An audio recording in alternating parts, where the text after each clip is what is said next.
Hey, Mike here with Reprint Equipment. Today's video, we're going to jump into cleaning the DX4 Printhead. This is a printhead that I have cleaned hundreds of, and as you can see from this box, that not all printheads are savable, but if you pay attention to this video, your chances of success are going to be 10 times greater, and I'm going to show you what to avoid, because the ultimate goal of cleaning your printhead is to produce sellable output. So if you'd like to produce sellable output with your printhead, make sure you watch this video in its entirety.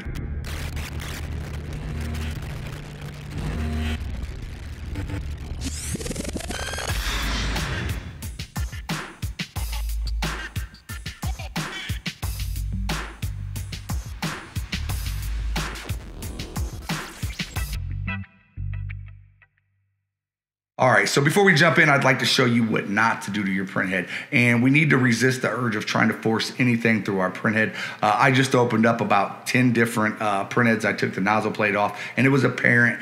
Every printhead that I opened, you could see signs that someone tried to force air or solution through the printhead, and it really damages your printhead. So even though you may unclog your printhead, it's never going to print correctly. You're going to have overspray. You're going to have weak nozzles. It's just never going to print right. And I'm going to show you that right now. All right, so what you're seeing here is your printhead under magnification. You can see these little ink sacs. These are a pretty thin film, and they're pretty much vital to your printhead health. As you can see here from the bottom, this is the one that I actually introduced air and tried to force air through, and you can see it is badly mangled. This printhead will never print properly again. I have damaged that membrane. The other one, as you can see, it's pretty healthy. And OEM inks, they have a lubricant that kind of prolongs the life of these printheads and kind of conditions these ink sacs. Different types of chemicals such as acetone and paint thinner and even rubbing alcohol can dry these out and make them brittle. So you never want to push anything through your printhead, because this is what will happen. Now for the remainder of this video, we're going to get into a series of video clips from an SP540V that I brought back from the grave. This machine had sat for several years, and as you will notice, I didn't even take the head cover off. I was able to complete the unclogging through methods of suction rather than trying to force anything to the printhead. There's no reason to get into the head carriage area at this point. This was a patience game. Anytime we try to expedite the process and force an air, you saw what's going to happen. So make sure you have plenty of patience. This process took me about 3 weeks and was a rinse and repeat process. So the first thing that we must do is gain access to the cap top station. What I did here was hit the test print button, let it move out of its position, and instantly turn the power off. Now here you can see that I'm filling the cap tops with solution. In my case, these cap tops were clogged, so I was able to go ahead and do a soak. At this point, I was able to turn the machine on, let it go to its capping position. Then I removed the power cord so that it wouldn't come on and try to do a cleaning. In your case, you may have cap tops that drain. In that case, you would want to crimp off the cap top line to ensure that the solution stays within the cap top. Now here, I actually skipped a step. I did replace the cap tops because it wouldn't be very effective otherwise. And all I did was create some vacuum, pulled the syringe back, and then crimped it off with a pair of forceps. Then I would repeat the process every single day, soaking, then suction, and the final result, as you can see, we finally got them unclogged. I came in one day and both syringes were full. All right, so there you have it. This is information that I figured would go to the grave with me, buying used printers. I never wanted to create competition to put this type of video out there, but however, we've evolved and we've grown. We've gotten a different type of equipment and newer models, so figured we put it out there. I see lots of bad information in Facebook groups, people referring, paint thinner and acetone. And I tell you right now, for this video, I wanted to make sure that I didn't have any type of unfair advantage over you.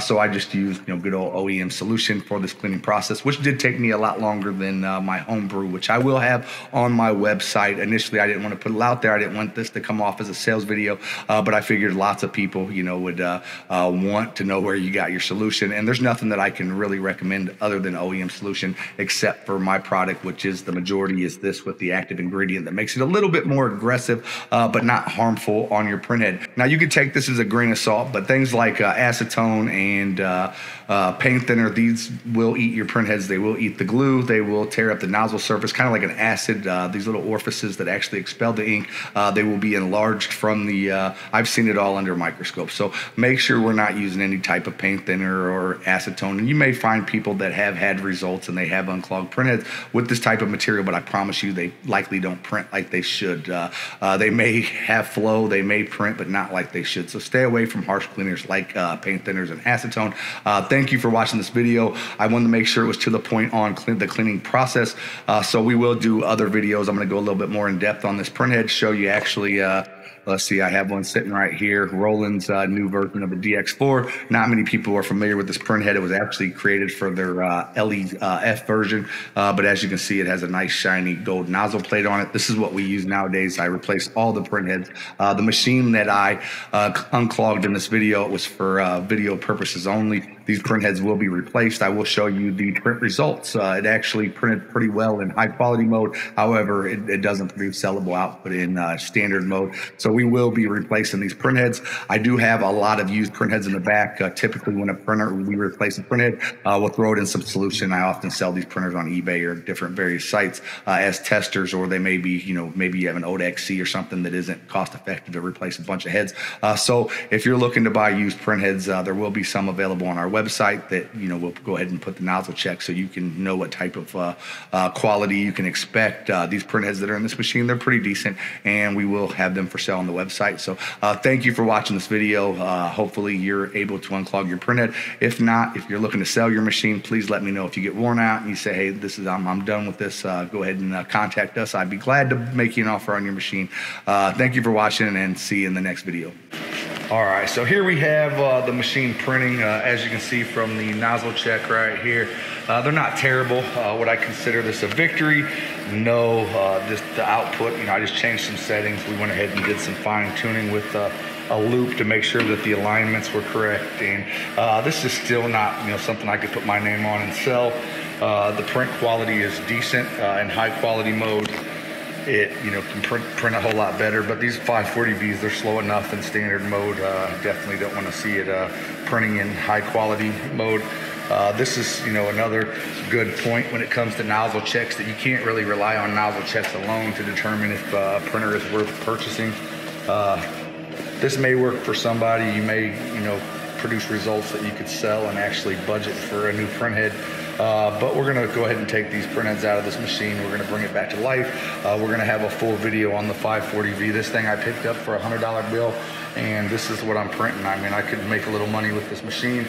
Do I believe that the 540V is still relevant for 2023? And I will say yes, just like an old truck. There's old trucks that, I have several friends that have old trucks, and they may only be able to find the parts at the junkyard. However, they still use them to make money on a daily basis, or, enjoy driving them on a daily basis. And this machine is no different. This machine has seen lots of money in its days. This is, pushing 20 years better. I've made a lot of money with my 540V, and this is still a machine that I would use. This is a machine that I would let employees run, because I wouldn't be afraid of them hurting anything, because there's nothing on this machine I can't fix. The majority of the parts are still produced aftermarket. However, there are a few parts that you would have to source used or have repaired rather than buying new. But we'll go more in depth on that in another video. I'm going to show you how we turn this machine around. You can see the head cover, just terrible. This thing came out of Georgia. It was from a dealer. I was asked to pick up this machine several years ago.